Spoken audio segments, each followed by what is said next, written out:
Assalamualaikum warahmatullahi wabarakatuh. Selamat berjumpa kembali dengan saya di channelnya Oban Robandi Menjalin Cerita.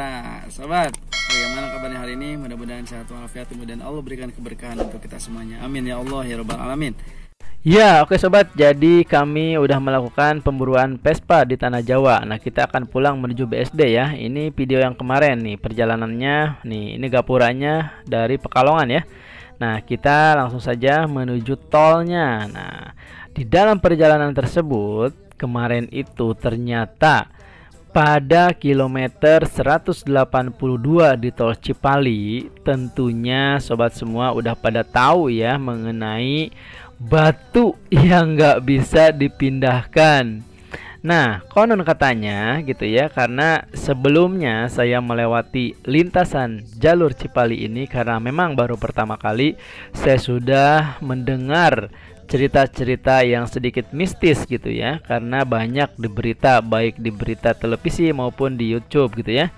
Nah, begitupun dengan kisah yang diceritakan oleh teman yang sering melintasi perlintasan jalur Cipali ini. Nah, di kilometer 182,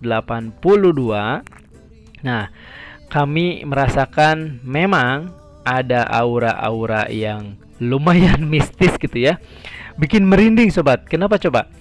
Karena di perjalanan tersebut, satu, dalam perjalanannya yaitu sedang kondisinya hujan. Yang kedua, yaitu gelap ya, karena hujannya deras sekali. Dan yang ketiga di situ adalah luar biasa sobat, banyak jalan yang diperbaiki alias bolong-bolong. Jadi pada kemarin itu kami melakukan perjalanan itu selain hujan deras kemudian gelap gitu ya, dan juga di situ kami mengalami gejrukan-gejrukan gitu ya di dalam mobil ini karena bannya itu menginjak bolong-bolong jalan yang sedang diperbaiki, entah itu jalan bolongnya segede gimana, pokoknya ampun deh, pokoknya subhanallah, hampir-hampiran sobat ya merusak gitu ya ban mobilnya. Nah, kemudian yang paling hebohnya ini yaitu di pas kilometer 182 itu tiba-tiba sobat sedang berjalan, padahal nggak terlalu kencang ya, namanya juga sedang hujan, kemudian gelap gulita. Nah, kami juga sangat hati-hati sekali sobat, baik itu dalam penerangan kita terang-terangnya kita coba ya kan. Nah, kemudian wiper juga kita on kan. Tetapi apa coba? Ya Allah ya Robbi, tahu-taunya ada simburan air dari arah kiri ya, karena kita menuju ke Jakarta. Jadi si batu yang nggak bisa dipindahkan itu berada di sebelah kiri, yaitu namanya Batu Bleneng ya, di kilometer 182 tol Cipali. Nah sobat, sebelumnya ya diketahui bahwa meskipun sekitar tol Cipali itu sudah dirapikan dan dicor, nah keberadaan Batu Bleneng tersebut tetap kokoh berdiri sobat. Kenapa coba? Karena tidak bisa dan tidak mau dipindahkan ya. Nah, itu menurut para leluhurnya katanya banyak kisah yang terjadi di sana.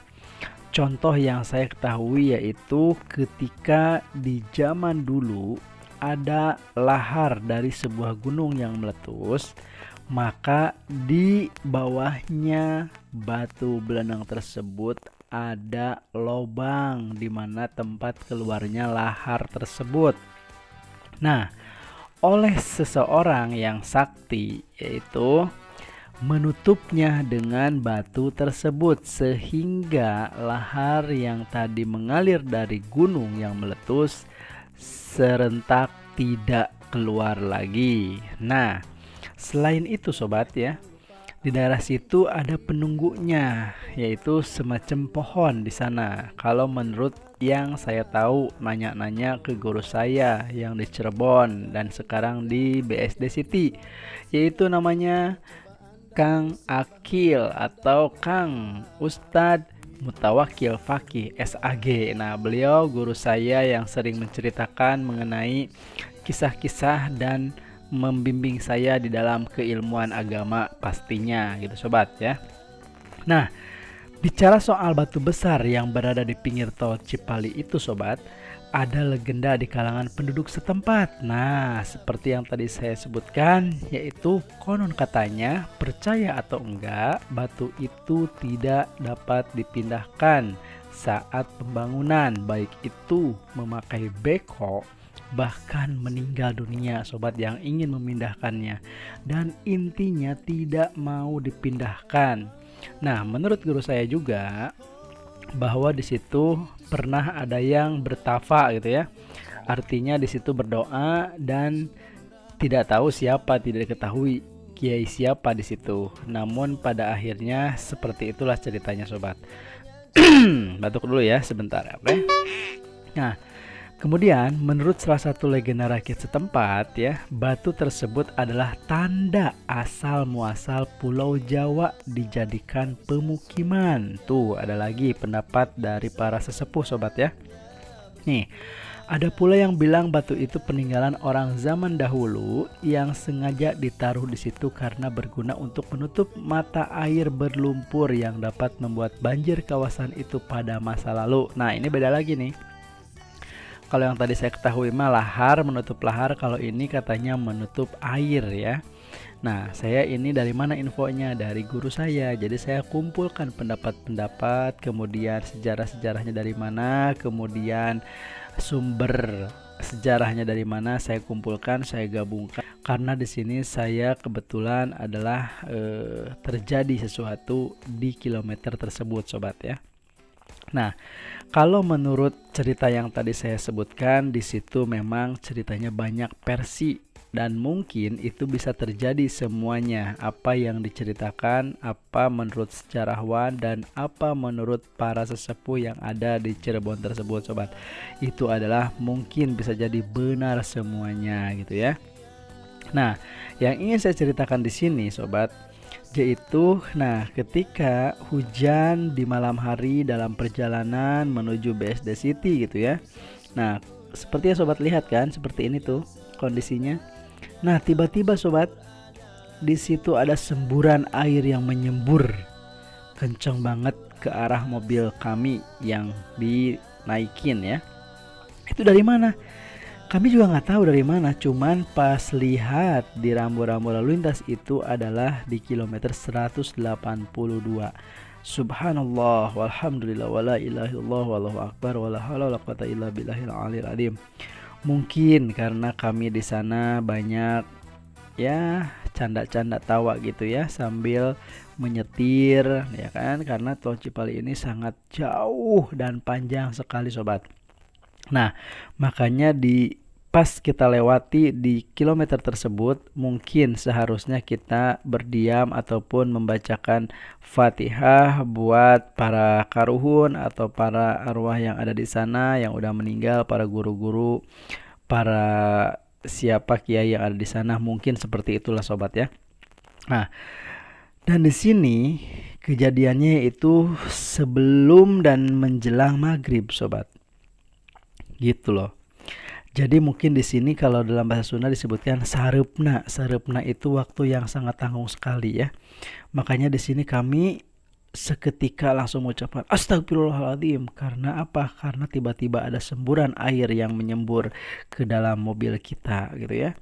Nah di situ baru kita pelan-pelan apa sih yang terjadi yang barusan? Ya nggak tahu. Pas dilihat ternyata di situ adalah di kilometer 182 tol Cipali yang bertepatan dengan Batu Beleneng yang kita obrolkan tadi sobat. Nah, seperti itulah kejadian yang kami alami di Jalan Cipali ini gitu ya.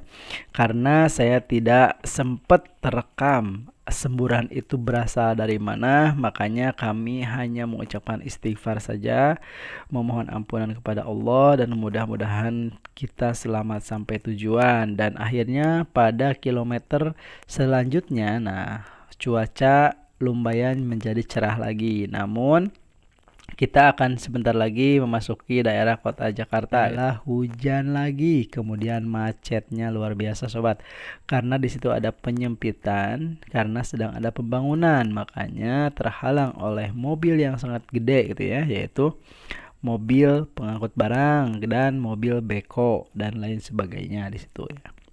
Nah, kita terus berjalan pelan-pelan karena akan mendekati jalur yang sangat rawan sobat di sini nih. Katanya di sini ada rawan. Kenapa rawan? Satu bolong-bolongnya itu loh yang sedang diperbaikin, makanya di situ banyak peluit nih. Tapi sengaja kenapa nggak di volumenya nggak dibesarkan? Karena di situ ada musik, takutnya jadi kena copyright. Padahal di situ kami bercanda kemudian mengobrolkan yang tadi kenapa terjadi di sana gitu yang tadi ya.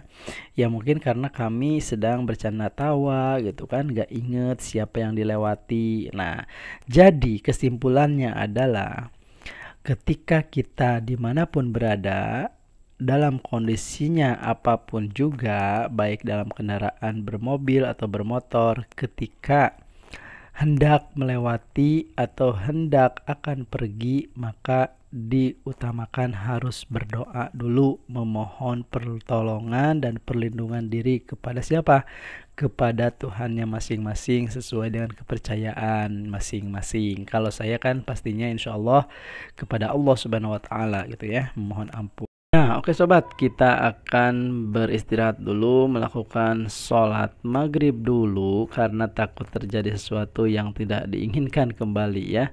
Nah, kita istirahat sekaligus makan, sholat, dan akan mencari parkiran dulu sobat nih. Nanti setelah kita melakukan ibadah sholat maghrib, kemudian makan dan ngopi ya tentunya supaya nggak ngantuk, nanti langsung cus lagi melakukan perjalanan menuju BSD City gitu ya. Kita akan sensor saja ya nanti kejadian atau sholatnya karena tidak direkam ya sholat ya. Cukup Allah yang tahu. Nah sobat, jadi demikianlah mungkin video yang dapat saya ceritakan ketika melintasi jalur Cipali sobat, yang begitu mengerikan. Karena saya baru pertama kali melewati jalur Cipali ini, makanya saya sangat memperhatikan bagaimana kondisinya, kemudian suasana seperti apa, dan ternyata alhamdulillah berarti saya dengan kata lain sudah melewati 2 kali. Yang pertama dari BSD menuju Pekalongan, yang kedua kebalikannya dari Pekalongan menuju BSD City. Oke, jika berkenan dengan channelnya seperti biasa ya sobat. Nah, oke, terima kasih dan mudah-mudahan ketika hendak bepergian harus berdoa dulu ya. Terima kasih atas perhatiannya. Assalamualaikum warahmatullahi wabarakatuh. Jaga kesehatan, jaga kehormatan gitu ya. Oke, bye. Sukses selalu untuk Anda semuanya.